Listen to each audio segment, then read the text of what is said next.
नमस्कार, मैं Preeti Agrawal, assistant professor chemistry, BSc first year के सभी स्टूडेंट्स का हार्दिक स्वागत और अभिनंदन। बच्चों, हम फिज़िकल केमिस्ट्री में गैसीय अवस्था पढ़ रहे हैं। लास्ट टॉपिक इसमें हमने explanation of deviation from ideal behaviour देखा, अर्थात रियल गैसेस आदर्श व्यवहार से विचलन किस कंडीशन में शो करती हैं। तो वहाँ हमने देखा, यदि गैसें हाई टेम्परेचर और लो प्रेशर की कंडीशन पर रखी जाएं तो सभी mostly real gases ideal behaviour show करेंगी। लेकिन यदि प्रेशर का मान बढ़ाया जाए और टेम्परेचर कम किया जाता है तो आइडियल बिहेवियर से डेविएशन बढ़ता जाता है। गैसें आदर्श व्यवहार से विचलन प्रदर्शित करती हैं। इसके अलावा हमने देखा कि जब हम पीवी तथा प्रेशर के बीच कर्व प्लॉट करते हैं तो हाइड्रोजन हीलियम के लिए पीवी एक्सिस के परपेंडिकुलर स्ट्रेट लाइन आने की बजाय सतत रूप से बढ़ती हुई हमें एक लाइन प्राप्त होती है, या बढ़ती हुई लाइन का एक कर्व प्राप्त होता है। इसमें हमने पढ़ा था क्योंकि हाइड्रोजन और हीलियम का मास बहुत कम होता है, जिसके कारण इनके बीच में लगने वाला इंटरमॉलिक्यूलर फोर्स ऑफ अट्रैक्शन बहुत कम होता है, तो हम प्रेशर करेक्शन को नेग्लिजिबल मान लेते हैं। इसलिए जो पीवी का मान है वो आइडियल गैस के पीवी के मान से अधिक हो जाता है। फलस्वरूप टेम्परेचर बढ़ने पर पीवी का मान प्रेशर के बढ़ने के साथ बढ़ता है। अब हम इसी में आगे देखेंगे critical phenomena and critical constant. Generally गैसें हाई टेम्परेचर और लो प्रेशर पर एक फ्री यूनिट के समान काम करती हैं, या गैसों में उपस्थित सभी अणु स्वतंत्र अस्तित्व रखते हैं। लेकिन जब प्रेशर बढ़ाया जाता है या कहीं टेम्परेचर कम किया जाता है तो मॉलिक्यूल्स के बीच की काइनेटिक एनर्जी कम हो जाती है। मॉलिक्यूल्स की काइनेटिक एनर्जी कम होने से तथा प्रेशर बढ़ाने से मॉलिक्यूल्स पास पास आने लगते हैं, जिसके फलस्वरूप उनके बीच लगने वाला फोर्स ऑफ अट्रैक्शन बढ़ जाता है। तो एक कंडीशन ऐसी आती है कि गैस लिक्विड में कन्वर्ट हो जाती है। हम जानते हैं कि लिक्विड स्टेट में पदार्थ की डेंसिटी और विस्कोसिटी गैसीय स्टेट के कंपेयर में अधिक होती है। इसके अलावा लिक्विड स्टेट में मीन फ्री पाथ का मान कम हो जाता है। अणुओं को विचरण करने के लिए कम स्थान प्राप्त होता है, क्योंकि मॉलिक्यूल्स के बीच अट्रैक्शन फोर्स बढ़ जाता है, जिसके कारण मॉलिक्यूल्स एक निश्चित आयतन में सीमित हो जाते हैं। तो हम ये कह सकते हैं कि प्रेशर बढ़ाकर तथा टेम्परेचर कम करके गैस को लिक्विफाइड किया जा सकता है।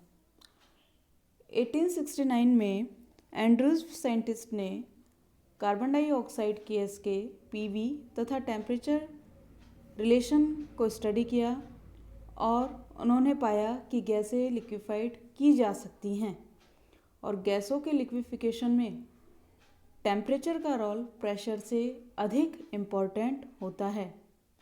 कहने का मतलब ये है, एक एटमॉस्फेरिक प्रेशर पर गैस को लिक्विफाइड करना पॉसिबल है, लेकिन यह ज़रूरी नहीं है कि इस एटमॉस्फेरिक प्रेशर पर सभी गैसें लिक्विफाइड की जा सकें।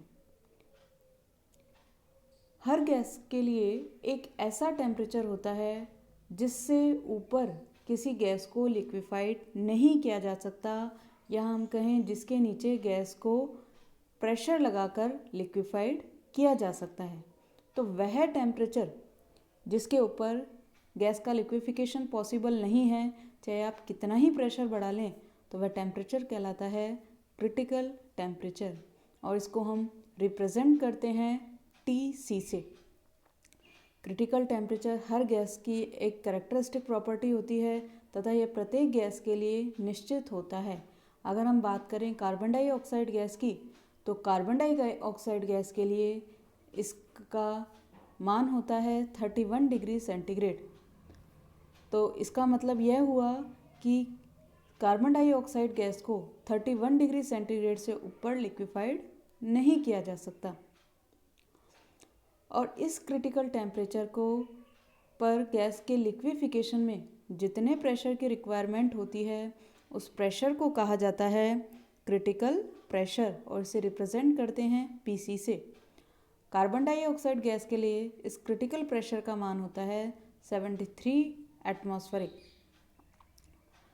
और क्रिटिकल टेम्परेचर और क्रिटिकल प्रेशर पर जो गैस का वॉल्यूम हमें मिलता है उसे कहते हैं क्रिटिकल वॉल्यूम।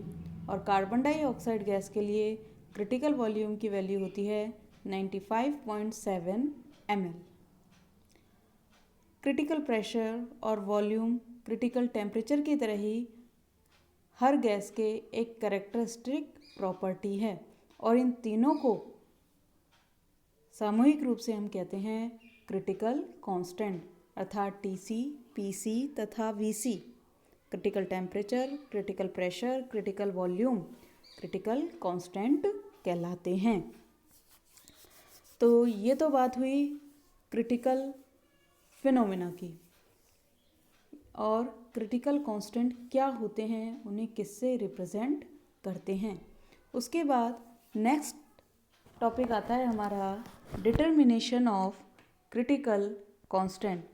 क्रिटिकल कांस्टेंट का किस तरह से आप डिटर्मिनेशन निर्धारण करोगे।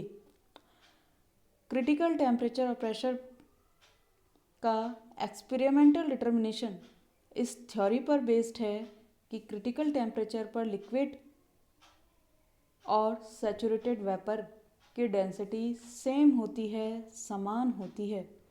अर्थात क्रिटिकल टेम्परेचर पर गैस और लिक्विड को सेपरेट करने वाली बाउंड्री अदृश्य हो जाती है, गायब हो जाती है। उस क्रिटिकल टेम्परेचर और क्रिटिकल प्रेशर पर अभी हमने पढ़ा कि एक मोल गैस का जो वॉल्यूम होता है उसे क्रिटिकल वॉल्यूम कहते हैं, लेकिन वास्तविकता में देखा जाए तो क्रिटिकल टेम्परेचर और क्रिटिकल प्रेशर पर गैस का वॉल्यूम मेज़र करके हम क्रिटिकल वॉल्यूम को कैलकुलेट नहीं कर सकते। ऐसा क्यों? तो ऐसा इसलिए है क्योंकि टेम्परेचर और प्रेशर में थोड़ा सा ही चेंज करने पर वॉल्यूम में अधिक चेंज ऑब्जर्व होता है, और इस चेंज को ज्ञात करने के लिए, कैलकुलेट करने के लिए हम इनडायरेक्ट मेथड काम में लेते हैं। और यह मेथड कायले तथा मैथाइयस के ऑब्जर्वेशंस पर बेस्ड होता है, आधारित होता है। कायले मैथाइयस कहते हैं कि किसी लिक्विड और सैचुरेट वेपर के डेंसिटी के मिड वैल्यू को संगत ताप के विरुद्ध यदि हम आलेखित करें, ग्राफ प्लॉट करें, तो हमें एक स्ट्रेट लाइन प्राप्त होती है, एक सरल रेखा प्राप्त होती है। और इस रूल को कहा जाता है रूल ऑफ रेक्टिलिनियर डायमीटर, सरल रेखीय व्यास का नियम। यहाँ आप टेम्परेचर और डेंसिटी के बीच एक ग्राफ देख रहे हैं। यहाँ कर्व AC सैचुरेट वेपर तथा कर्व BC लिक्विड के डेंसिटी का टेम्परेचर के विरुद्ध ग्राफ है। जैसे जैसे टेम्परेचर बढ़ाया जाता है तो ये दोनों कर्व एक दूसरे के पास आते जाते हैं और क्रिटिकल पॉइंट C पर सेम हो जाते हैं। अर्थात टेम्परेचर बढ़ाने पर एक बिंदु ऐसा आता है जहाँ इन दोनों के घनत्व बराबर हो जाते हैं। चूँकि कर्व का पीक शार्प नहीं होता तो हम पॉइंट C को अर्थात क्रिटिकल पॉइंट को ठीक से डिटरमाइन नहीं कर सकते।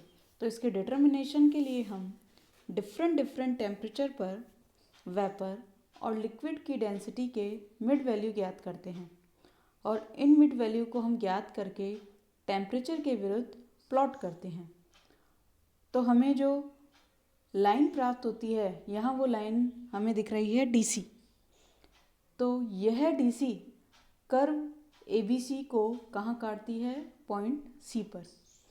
तो पॉइंट C पर जो टेम्परेचर होता है वो कहलाता है क्रिटिकल टेम्परेचर, और इस टेम्परेचर के संगत जो डेंसिटी हमें प्राप्त होती है वो कहलाती है क्रिटिकल डेंसिटी। जब आपको डेंसिटी प्राप्त हो गई है और आपको जो भी गैस दी है उसका मॉलिक्यूलर वेट पता है, तो हम इससे क्रिटिकल वॉल्यूम कैलकुलेट कर सकते हैं, क्योंकि आप जानते हो आयतन बराबर होता है मॉलिक्यूलर वेट अपॉन में डेंसिटी। तो ये बात हुई हमारे डिटर्मिनेशन ऑफ क्रिटिकल कांस्टेंट की, कि किस तरह हम क्रांतिक नियतांकों को निर्धारित करते हैं। कहने का मतलब ये है कि आप क्रिटिकल प्रेशर और क्रिटिकल टेम्परेचर तो कैलकुलेट कर सकते हो, लेकिन क्रिटिकल वॉल्यूम ज्ञात करने के लिए आपको इनडायरेक्ट मेथड काम में लेना होगा। तो आज के लिए बस इतना ही। धन्यवाद।